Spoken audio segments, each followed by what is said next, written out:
everybody. I'm Emma Maslen. I am the CEO of inspir'em, and welcome back to what is now the autumn series of our newsletter and webinar series. So hope you've all had a lovely summer, and it's great to see so many of you online this morning. So for those of you who haven't joined one of our webinars before, it's a really short webinar this morning, so we'll only be running until 10 o'clock. And the idea is we just give you some tips and tricks or ideas just to help with your sales or go-to-market strategy.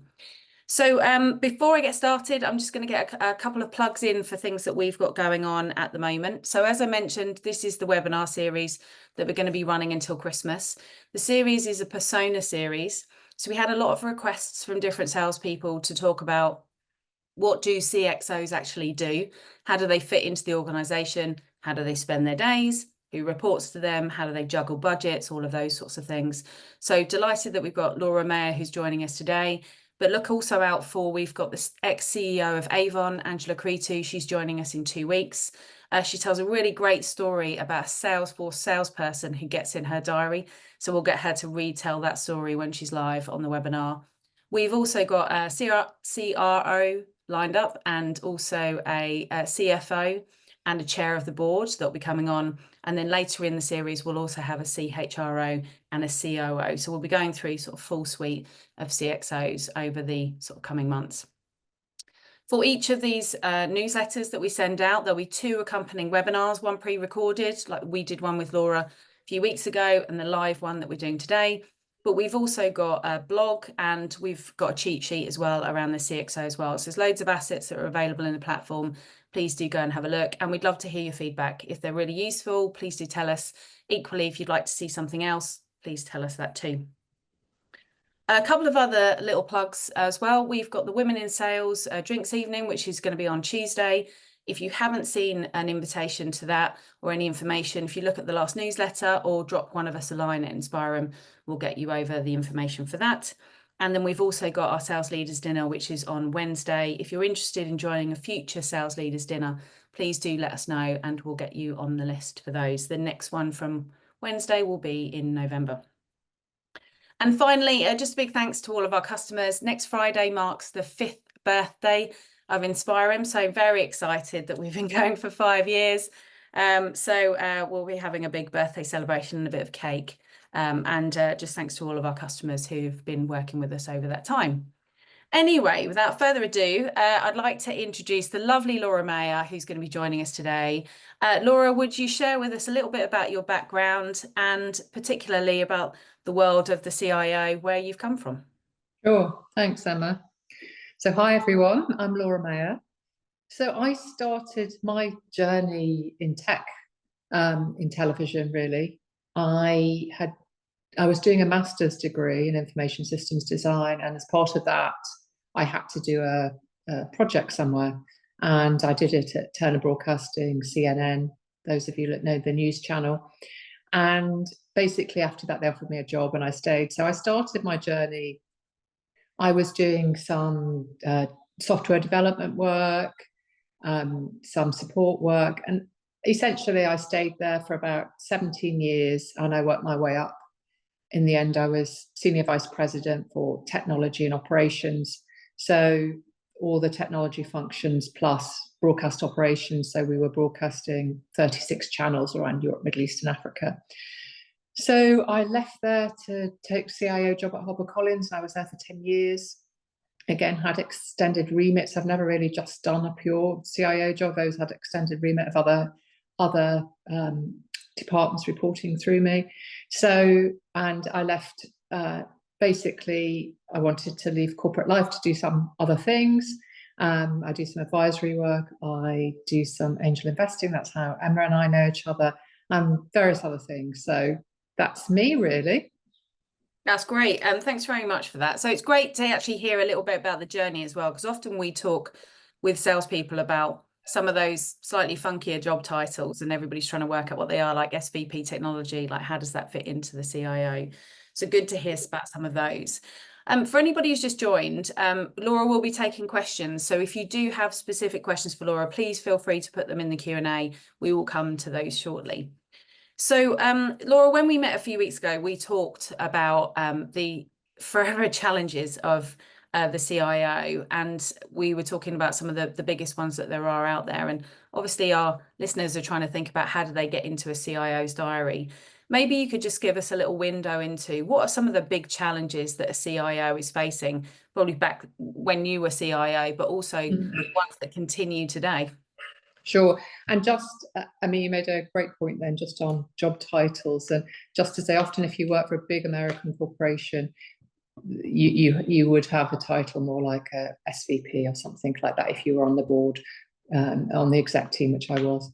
So, yeah, I think when we think of tech and the demands on it, if we think really of what takes up time, I would split it into a few things. Running the business, which is essentially keeping the lights on, doing everything that people need, keeping the systems running, and those day-to-day activities, which have got much harder over the years, mainly because of cyber and the amount of cyber attacks that can potentially happen. Then you look to make those improvements that you can do, whether that's infrastructure-based, software-based, whatever it is. And they could be small increments. They could be to make something faster, give some extra functionality, but you're always looking to improve something. And then you've got that bigger piece of innovation where you might be doing something substantial that you hope can do more than improve. And I think that will always depend whatever organization you're in. It all comes down, a lot of it, to money, of course, money and people. So what's the appetite in companies for doing that? What's the appetite for doing more than the running the business and the improving, for the innovation piece? What type of budgets do people have? So I think that's really what I would say I would look at. It's all the day-to-day activities. It's trying to improve, continually improve, that continuous improvement piece, and then the innovation piece of what can you do? Let's go to shift things. No, that's great. And yeah, because I was talking with a client about this yesterday, about sort of BAU activities. You know, BAU in the CIO's world is actually a big chunk of time. Massive. Yeah, absolutely. So just on that then, just on that balance, how do you balance that, you know, that BAU versus the sort of innovation, the stuff that could really take a business forward? And in particular, how do you stay on top of sort of industry trends so that you've almost got the ideas of what you could be doing in the future?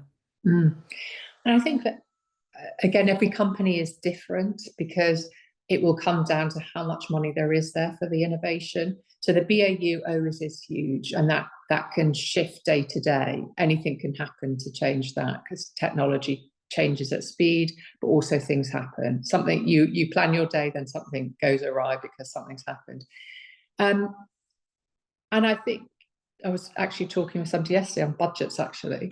And when you plan your budget and you think, okay, this is what we need to, the BAU, this is what we need to do, the improvements, you've got all your people piece as well. That's huge in tech because not only is it difficult to find great people, it's quite expensive. And then the innovation piece that you might put in, okay, these are the capital projects we might want to do.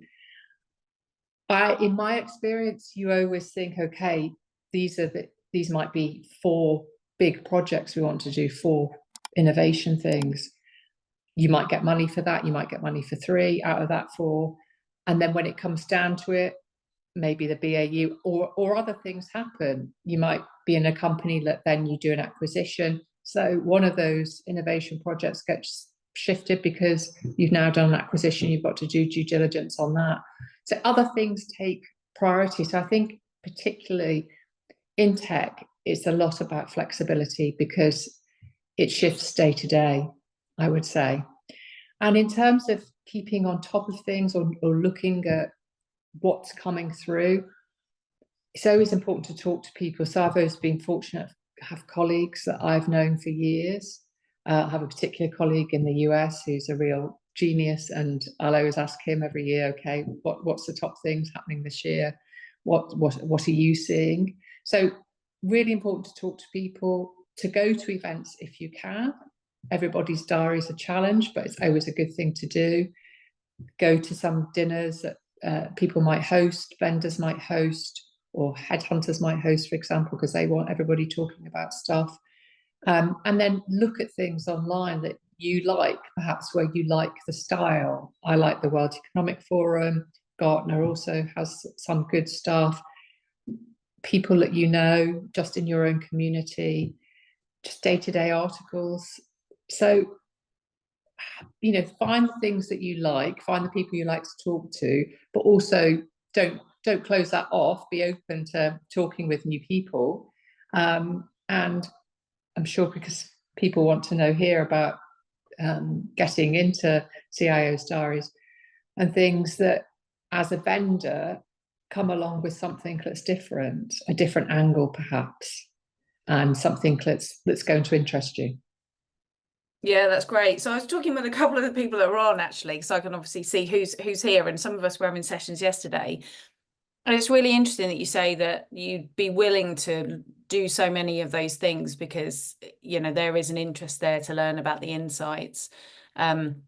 Also interesting there that you talked about sort of trusted advisors that you have. Specifically yesterday, we were talking about do senior IT people go along to drinks evenings? So I'd be really interested to get your perspective on this. Oh, and I've got a perspective as well, particularly being female. But if you were invited along to a vendor drinks evening, what would make you go? Yeah, I have never particularly enjoyed, I'll be honest, going to evening events. I've, through my working career, I was a very early riser, be at my desk very early, so I don't want to do the other end. So it's interesting because if there was something that I thought great, I remember going to a Google event in the Shard. I thought, okay, I'll go along to that. It was a dinner. And then I was astonished. I was like the only woman there, and I wasn't impressed with that. So think about who you're inviting, that if you're a woman in business, you don't want to be the only woman there, so you've got to think about that. If there's going to be lots of people that in industry that you think, okay, that's going to be interesting, it's going to be a really interesting conversation, might go. If I was going to learn something, I would go, but I wouldn't just really go along for some drinks. So my preference would be a breakfast event or maybe a lunch or something during the day. It's a session, but not particularly evening, I'll be honest. Yeah, no, absolutely. And actually my experience, so one of my favourite CIOs that I worked with throughout my career was the CIO of the Royal Bank of Scotland, which was a guy called Tony Stennett. And you could guarantee that he was very similar to you, that 7 o'clock, 7:30 in the morning, if you phoned him, you'd absolutely get hold of him. And he was always in early, but never went to a drinks evening, was never at that end of the day. But he would often go to sort of early breakfasts for insights, those sorts of things. Totally. Okay. Great. No, that's really great insight. Thanks very much. And then so as a I suppose little a play on that really, which is what are your tips and tricks if vendors do want to try and get in your diary? So for some of the salespeople that are on the line that are thinking that they'd like to try and get into a CIO's diary, perhaps even you've got a story of how a salesperson once got into your diary where they did do something different. So any tips and tricks for the team? So again, I think it goes to the type of company you work for. So I always work for large corporates, and with vendors, you might be doing there might be a large corporate deal done at the parent company, for example. So that often happens. And then you would be given, an account manager who will come and meet with you, might be able to sell you some other things. I would say know the industry or know something about the industry and the business that you're going to talk to, because people don't always know enough about that. So make sure you've done a bit of research so you can have that conversation and have some thoughts yourself on what are you doing to tackle this problem? Is this a problem? Is this an issue? And what are you doing about it? Because I've been thinking, there's a potential solution that we might have. So could we talk about that? It's about you have to build those relationships. I know it's difficult if you can't meet people. So where do you go to meet the people? So that is one thing. So if you do want to meet up with groups of CIOs, for example, or senior leaders in tech. I do think events are helpful, but not necessarily a drinks event, because you don't always get to talk to people at those things anyway. So maybe you're going to give a demo of something. Maybe you're going to say, okay, we've got a new way of we're using our product, or we've got a new product that we want to show you. And it's really why we want to show you it is because of these 5 things. These are 5 things that we've developed. We've listened to people, and these are some new areas that we've developed. So this could be really helpful for you. Come along. We're doing a session, breakfast, or some meeting, or can we come in to see you? Or I would often have people come perhaps and talk with my senior team. So if a vendor wants to talk about their product, but what else can they talk about? Can they come in and say, okay, I'll talk to you about what we're doing with other people, what we're seeing in the industry, what new things we're observing. We know we have a client who's been doing some brilliant work in X, not breaking any confidentiality or anything, but here's things that we're seeing in the industry. We talk to loads of different people. So we've got this big cross spectrum, and we'll come and share some of the insights. And also we have partners, other tech partners, big tech partners, perhaps the Google, Microsoft, how we're working with them. So come with something that's going to interest people and educate people. And I think that always makes a big difference. Yeah, that's great. So we often say to people that, insights and connections are the things that people are most interested in. Certainly on the insight side of things, large vendors that are working across multiple companies, it's easy to see where the insights are. But I would even say the small companies as well, where they're very specialist in certain areas, they will have certain insights. Maybe there's some sort of expertise around things like AI, those types of things. If people can see your expertise, they're more likely to then be interested in having that meeting for sure. So a question that's come in actually that I just wanted to ask you about. So one of the things that you mentioned earlier when you were talking about the innovation projects, you talked about, maybe you'll get money for those, maybe you won't get money for those, which sort of implied that you were going somewhere for the cash. Perhaps you could just give a little bit of an idea to the team around, those types of innovation projects. Who was funding those if it wasn't within your remit, within your budget under the CIO?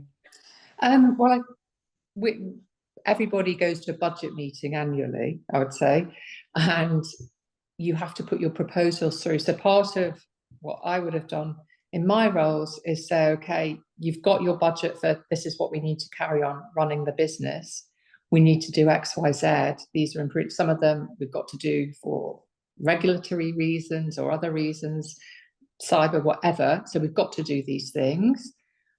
You might also have outsourcing arrangements, insourcing within your company if you're working for a big corporate company.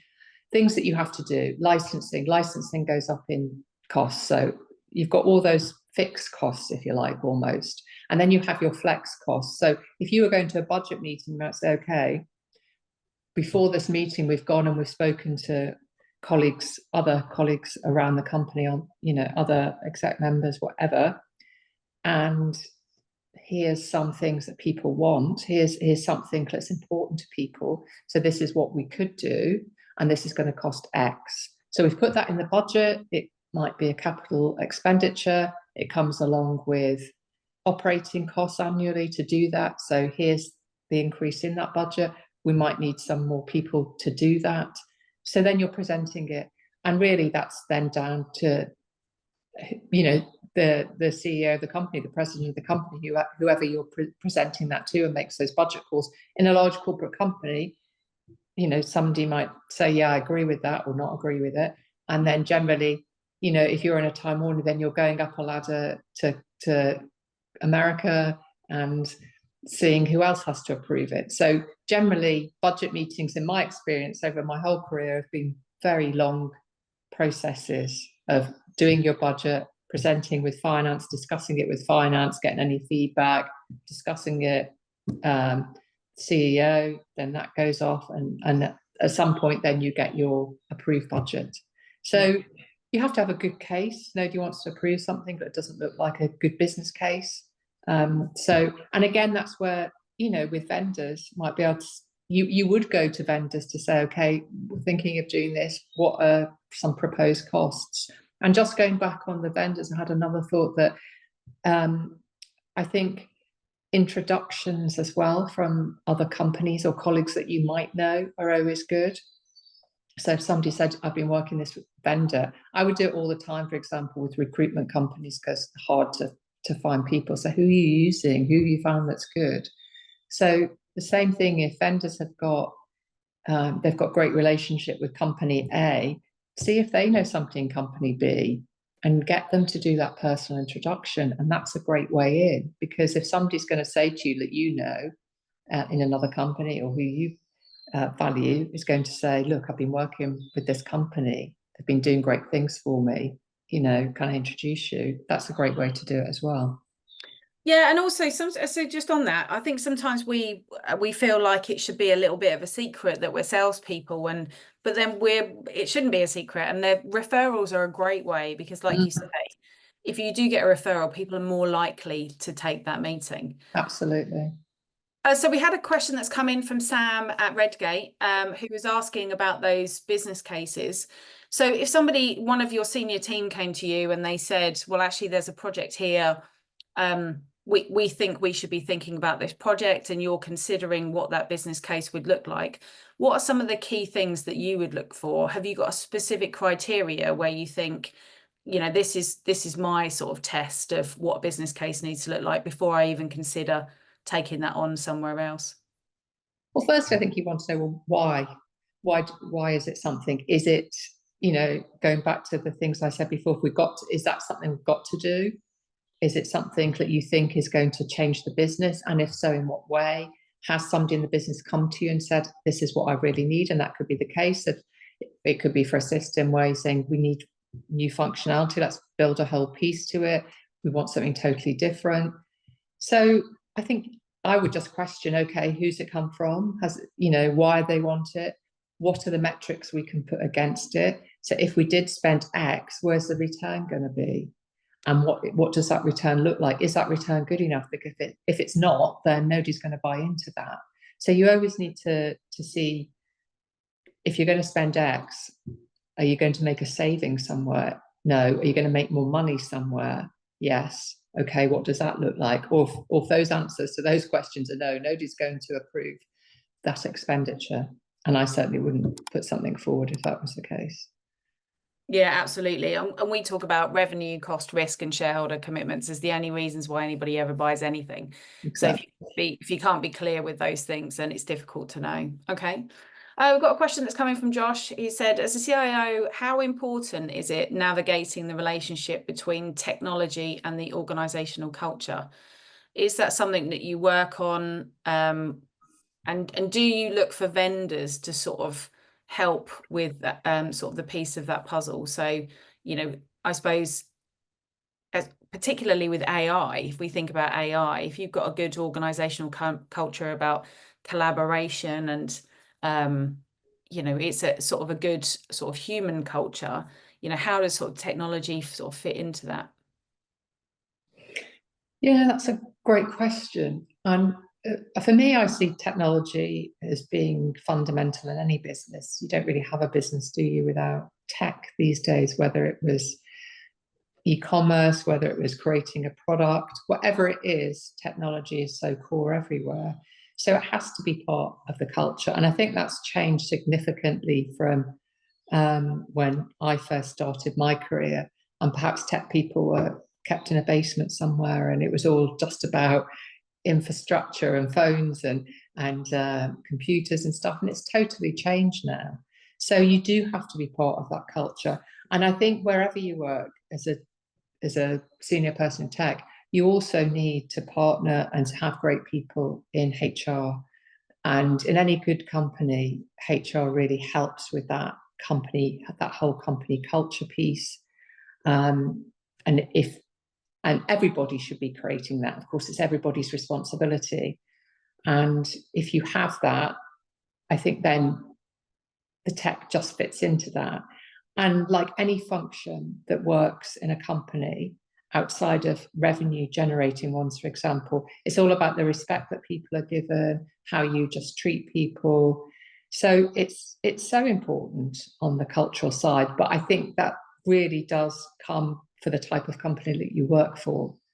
And going back to the question on AI, it's interesting because when that first started to proliferate, I think people thinking, oh, it's going to just mean cutting jobs. And it's not. There's lots of jobs associated with AI, not just in tech, but about how people behave, so much of the behavioral stuff that goes into AI.